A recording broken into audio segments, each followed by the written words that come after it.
It's a lovely day. We welcome you to Hope Channel Zambia, media that changes lives. It is now time for the news, and I'm your anchor, Meboch Timbiti, with my sign language interpreter, Sharon Akfuna. Let's look at the headlines. Business operators urged to adapt and plan operations during load shedding. Government and Trademark Africa enter agreement to upgrade Nakonde border. Effective communication serves as the lifeblood of any organization. Mwetwa. Kasama Adventist youths urged to extend goodwill beyond GYD. These stories plus more, join me shortly after the break. Did you know that you've got the right to complain against any radio or television broadcast? Did you also know that every radio or television station has an obligation to respond and address your complaints when aggrieved? The first step is to complain to the station not more than 3 months after the broadcast took place. It is expected that the station will respond reasonably to you, that is within 14 days. If not satisfied, then escalate your problem to the Independent Broadcasting Authority. We're at Mass Media Complex, Ali King Carter Road, PO Box 32475, Lusaka, or call us on +260 211 250589, or visit our website at www.iba.org.zm. IBA, promoting ethical and professional broadcasting. Welcome back, and now the news in details. Zambia National Public Health Institute, ZNPHI, Director General Roma Chilenge has called for accounting for every death that occurs in the country. Professor Chilenge says as a responsible country, there is need to ensure that all newborns and deaths are registered.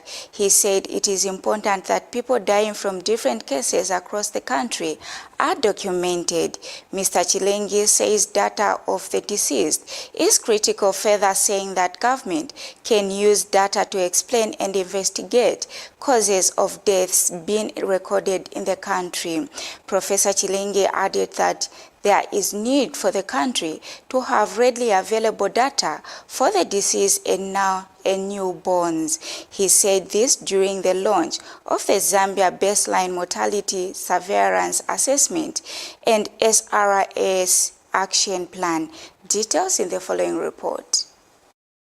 Not every church may be that sort of conscientious, but I think it's a stakeholder we need to consider in the mapping of the key. Of course, there are other religious groupings like the Muslims and a few others, but I think they can be mapped in. So we saw this problem with the COVID-19, where there was a lot of interest around Zambians dying as much as what we're seeing in the West. And so we wanted now to answer that question. So we then looked at what data sources do we have, but then we couldn't find that information. So we were not able to have that information in real time. We had to do an investigation. So that is the biggest challenge currently, is that the information is not readily available, but there are different stakeholders who are collecting this information. So what we need now is to have a coordinated effort to see how we can bring on board these different stakeholders and then have a system which then looks at the whole country and is able to generate this important information around what is killing the Zambian people. Okay. Minister of Commerce and Trade Industry, Chipoka Mulenga, says has called on businessmen and women in the country to adapt to the load shedding schedule by planning their operations and engagements accordingly.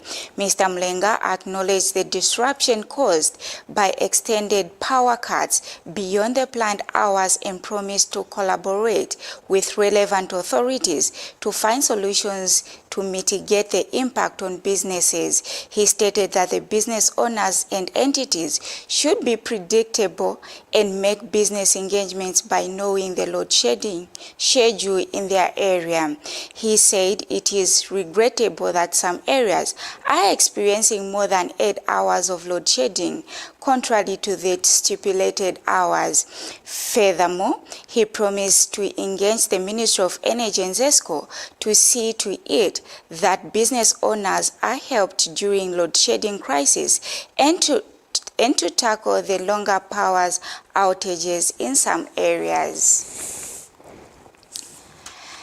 Government of the Republic of Zambia and Trademark Africa have entered into a partnership and agreement to upgrade Nakonde one-stop border post in Muchinga province. Trademark Africa has initiated the initial total sum of 233 million kwacha to upgrade Nakonde one border post, a key trade route between Zambia and Tanzania. This is in an effort to improve infrastructure, reduce on congestion, and improve trade flows across the region. Speaking during the signing ceremony in Lusaka today, Finance Minister Stumbeko Musokotwane said the British Tunduma-Nakonde border will not facilitate trade for Zambia and Tanzania only, but the whole region. Mr. Musokotwane said the Nakonde border post is one of the busiest roads in the country with an average of over 850 vehicles crossing on a daily basis. He further indicated that the average time a truck driver has to spend before entering Zambia is over 60 hours. Speaking at the same function, British High Commissioner to Zambia, Nicholas Woolley, said the United Kingdom will include funding for the installation of new cargo scanner and associated road and customs infrastructure, which will lead to reduced time spent at the border. As we gather to sign the partner support agreement between Trademark Africa and the government of the Republic of Zambia. It responded to Zambian government's call for partnership at Nakonde one-stop border post in order to improve infrastructure and reduce congestion. Unless Zambia will learn to export, growth will always be short-lived. So the export business is very important. And this is where now the issue of what we are discussing today becomes very important. Because to export, there are so many things, of course, that are required to be right. And one of those is safe, efficient passage from one border to the next. The implementation of these interventions will undoubtedly yield tangible benefits, not only for Zambia, as you have heard, but for the region, through efficient clearance. And I want to add here that what is happening in Nakonde is only one of the initiatives. In the next few days, the government of Botswana and Zambia will be meeting in Livingstone to assess progress also in terms of decongesting the border post at Kazungola, which is also a very busy border post. Today's agreement is the next step towards achieving regional economic integration and boosting trade. Through this partner service agreement, the UK will fund much needed improvements to the cargo scanning and associated road, technology and infrastructure on the Zambian side of the border post. And while this agreement is for $8.2 million, as we heard from the CEO of Trademark Africa, initial returns from the procurement process recently revealed that total project costs will likely exceed $10 million, leaving a potential $2 million shortfall. We've been engaging closely on these numbers, and I am delighted to be able to announce today that the UK now expects to mobilise a further $2 million for necessary construction costs We now take a commercial break. Join us for more news after the break.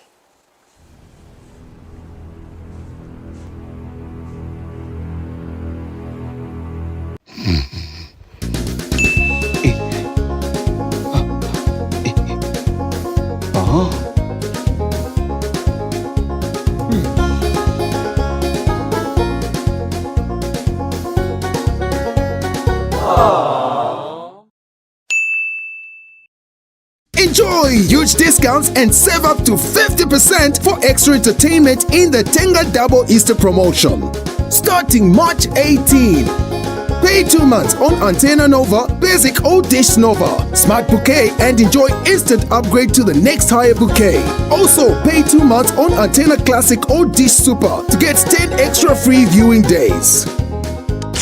Quickly, download the StarTimes On app and pair your decoder for uninterrupted TV and self-service features plus on the go. Tenga Double Top Star. Top Star. Enjoy digital life.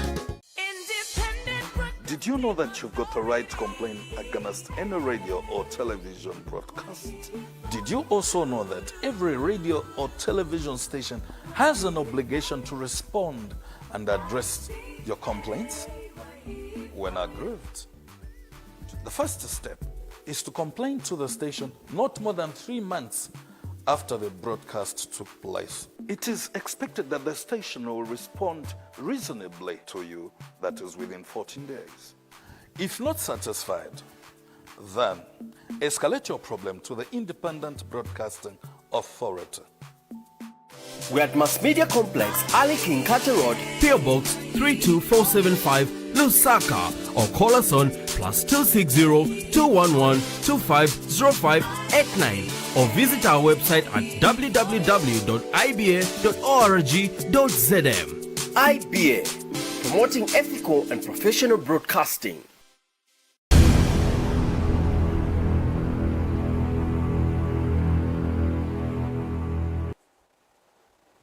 Thank you so much for still staying with us. We continue with the news.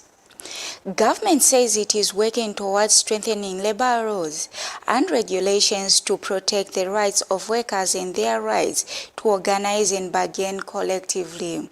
Minister of Labor and Social Security, Brenda Tambatamba, said it is government's goal to empower trade unions in order for them to mobilize and advocate for their members effectively.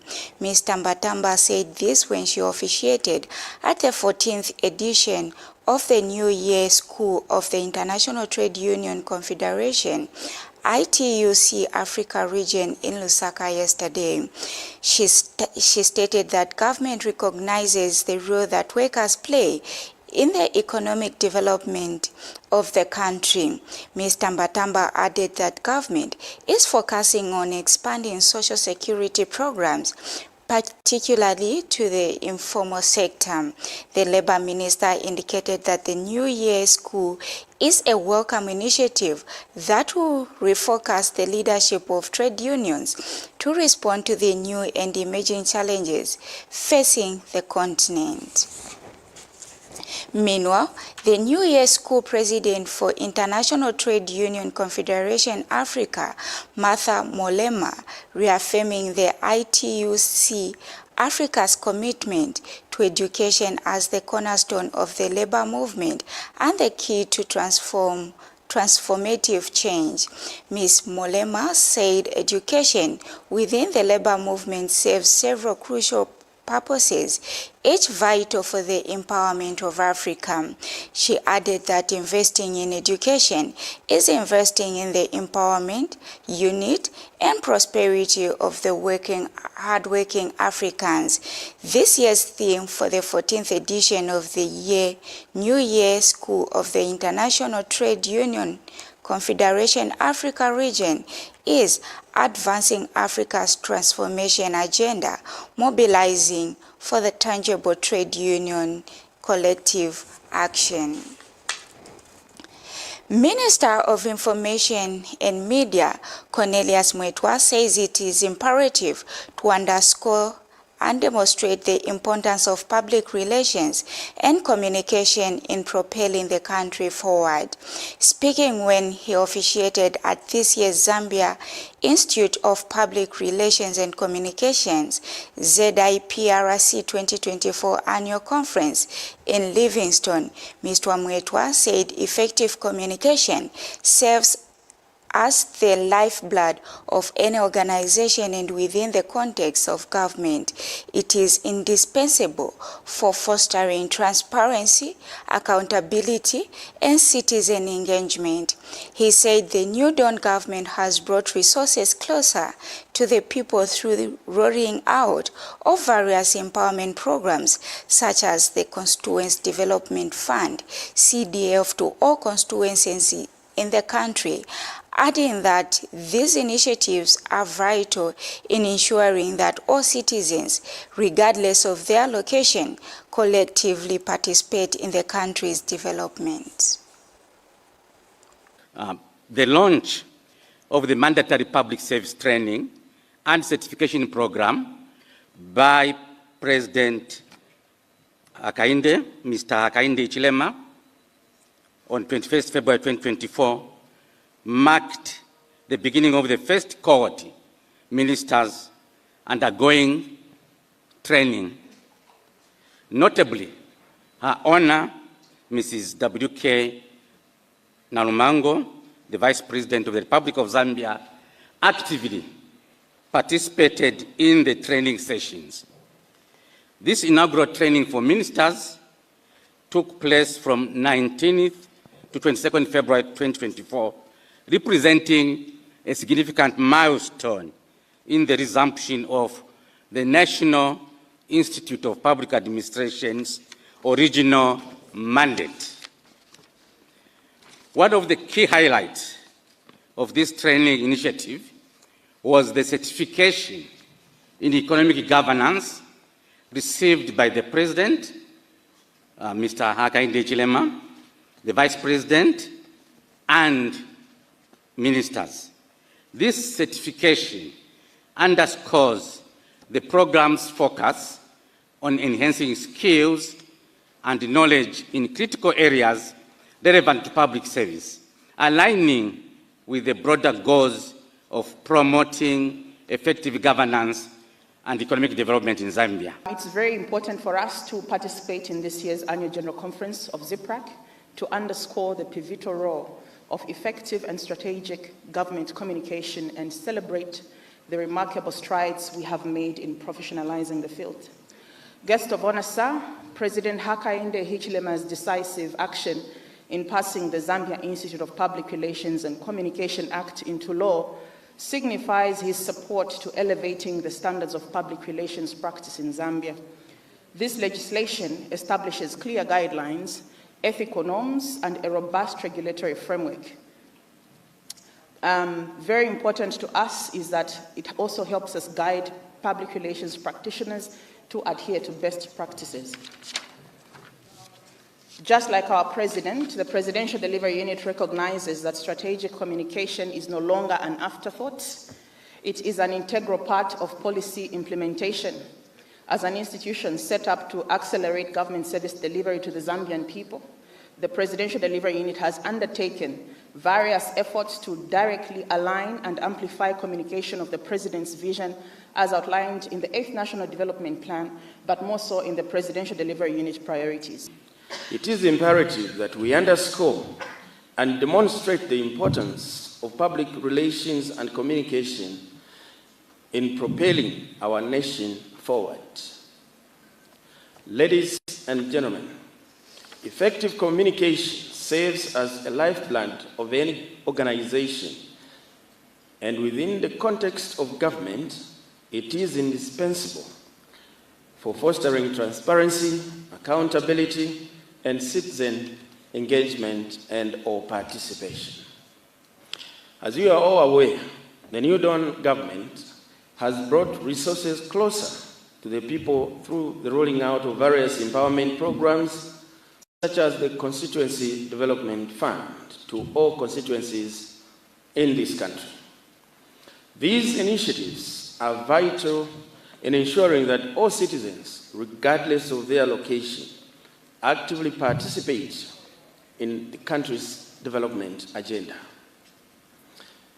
Government expects PR and communication specialists, especially those in local authorities, to enhance the visibility of CDF projects and other empowerment programs, promoting accountability and citizens' engagement. 4 mission districts in Kasama of northern Zambia field, namely Kasama East, Kasama Central, Kasama West, and Luansha joined the rest of the world to commemorate the Global Youth Day under the theme, Show Up in the Cities. Field President Pastor Alfred Siame flanked the Field Youth Director, Pastor Chiwe Mofia, flagged off the celebrations with a march past. During the commemoration, youth showed up at Kasama General Hospital where they donated various goods, among them 66 bed sheets, 34 pillowcases, assorted foodstuffs, 60 blankets, 50 plastic chairs, cooking oil, and washing detergents, all valued at 31,600. Speaking when he officiated at the celebration, Northern Province Permanent Secretary Bernard Mpundu applauded the youths for the gesture, asking them to extend even beyond the GYD.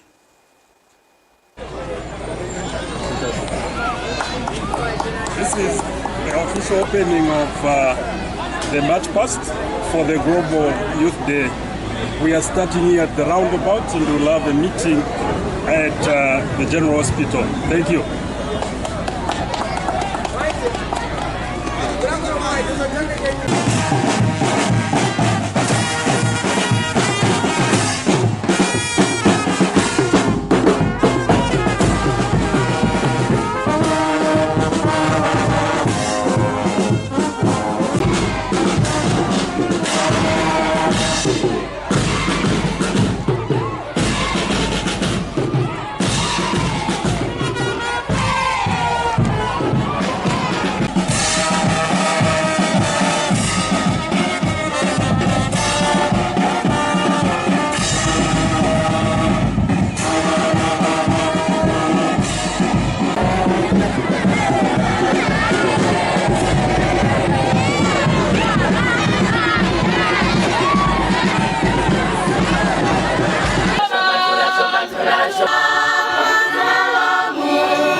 Well, that story brings us to the end of our news this evening. But before we go, let's look at stories that made headlines.